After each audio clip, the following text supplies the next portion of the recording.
Shalom.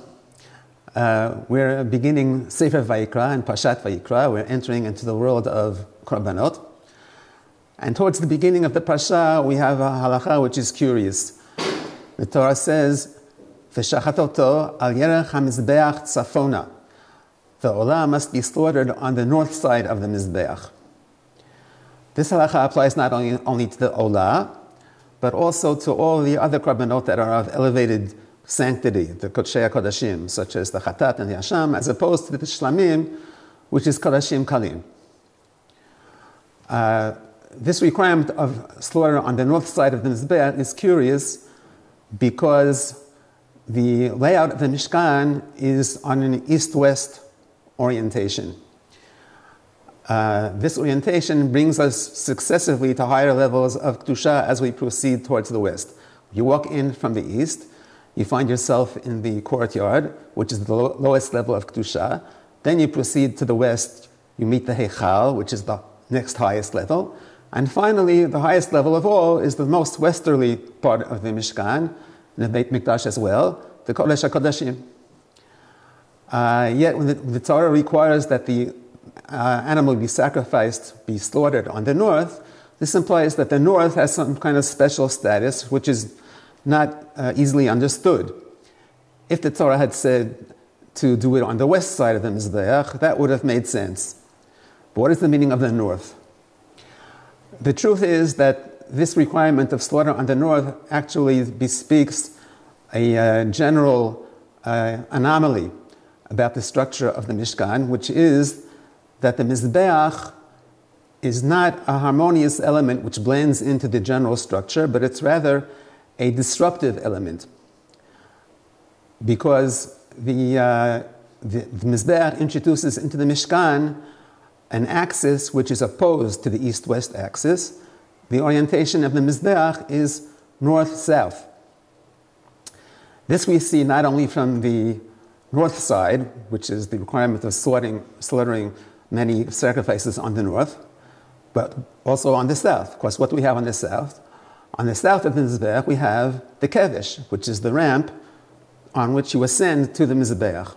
Now, the kevesh is not merely a technical means of getting up onto the Mizbeach, but it's actually, halachically speaking, it's considered part and parcel of the Mizbeach. And furthermore, the kevesh is referred to the Torah not with the word kevesh, which doesn't appear at all in the Torah, but as we will see in next week's parasha, the kevesh is called pnei ha-mizbeach, the face of the mizbeach. So that is that the mizbeach has a yerech, it has a leg, which is in the north, that's the base, and in the south it has the head, the face, and that's the kevesh. Now this difference between north-south orientation and east-west orientation is not only a matter of directions, but the Torah apparently means to institute here two different viewpoints on our relationship to HaKadosh Barukh Hu and Avodat Hashem. The approach to the Shekhinah in the west is based on the idea of Kedushat Mechitzot. As you proceed, you meet up with barriers, with walls, with gates, which screen the approach of the outsider. On the other hand, the Mizbeach, with its Pnei HaMizbeach, a welcoming face, is open. You can go up there, and the Mizbeach is open to the reception of the offering of the supplicant. So then the Mizbeach represents a kind of more accessible means of approaching HaKadosh Barukh Hu than the general orientation of the Mishkan.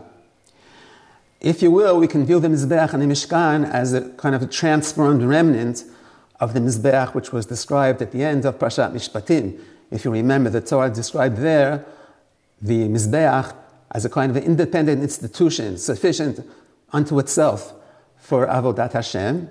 And the Torah emphasized there the popularity and the accessibility of the Mizbeach. Mizbeach Avanim, Mizbeach Adama, as opposed to the gold and silver which characterized Avodah Zarah. And perhaps we can refer here to those who say that the Mishkan was really an afterthought after the Chet HaEgel, and the original idea was to have just a mizbe'ach, and not necessarily in the Mishkan, as the Torah says there, B'chol makom asher hazkirat shmi, avo elecha uveirachticha.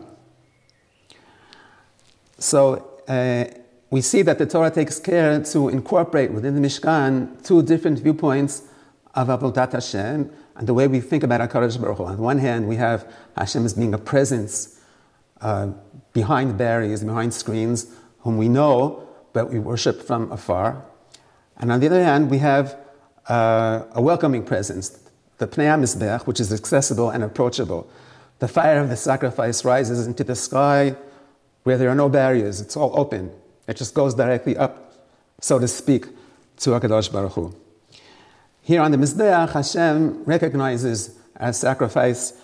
He takes note of our sufferings and our tribulations, and he responds with a message of atonement, acceptance, and closeness. As the Torah says, V'nirtza lo lechaper alav. Shabbat Shalom.